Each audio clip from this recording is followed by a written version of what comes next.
നിർമ്മാതാവ് സാന്ദ്ര തോമസിനെതിരെ നടനും നിർമ്മാതാവുമായ വിജയ് ബാബു അർഹതയില്ലാത്ത സ്ഥലത്തേക്ക് സാന്ദ്രയ്ക്ക് മത്സരിക്കാനാവില്ല, അന്തിമ തീരുമാനം കോടതി എടുക്കട്ടെ എന്നും വിജയ് ബാബുവിന്റെ ഫേസ്ബുക്ക് പോസ്റ്റ്.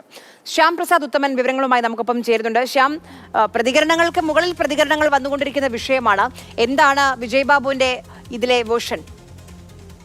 അതായത് പ്രൊഡ്യൂസേഴ്സ് അസോസിയേഷൻ തെരഞ്ഞെടുപ്പിൽ സാന്ദ്ര തോമസിന്റെ പത്രിക തള്ളിയതിന് പിന്നാലെ സാന്ദ്ര കോടതിയെ സമീപിച്ചിരുന്നു. അതിന് പിന്നാലെയാണ് ഇപ്പോൾ വിജയ് ബാബു ഒരു FB പോസ്റ്റ് ഇട്ടിരിക്കുന്നത്. ആ പോസ്റ്റിൽ പ്രധാനമായിട്ടും പറഞ്ഞിരിക്കുന്നതാണ് അർഹതയില്ലാത്ത സ്ഥാനത്തേക്ക് മത്സരിക്കാൻ സാന്ദ്രയ്ക്ക് ആവില്ല എന്നതാണ്. അതായത് എക്സിക്യൂട്ടീവ് കമ്മിറ്റി പോലെയുള്ള സ്ഥാനങ്ങളിലേക്ക് ഒരുപക്ഷെ വേണമെങ്കിൽ സാന്ദ്ര മത്സരിക്കുന്നതിന് കുഴപ്പമില്ല. പക്ഷേ നിലവിൽ ഈ പ്രസിഡന്റ് സ്ഥാനം അങ്ങനെയുള്ള പ്രധാന പോസ്റ്റിലേക്ക് മത്സരിക്കാനുള്ള യോഗ്യത സാന്ദ്രയ്ക്കില്ല എന്നതാണ് വിജയ് ബാബു ചൂണ്ടിക്കാണിച്ചിരിക്കുന്നത്. അതിൽ പ്രധാനമായിട്ടും പറയുന്നത് ഫ്രൈഡേ ഫിലിം ഹൗസുമായി ബന്ധപ്പെട്ട കാര്യമാണ്. ഈ ഫ്രൈഡേ ഫിലിം ഹൗസുമായിട്ട് നിലവിൽ സാന്ദ്രയ്ക്ക് ഒരു ബന്ധവുമില്ല.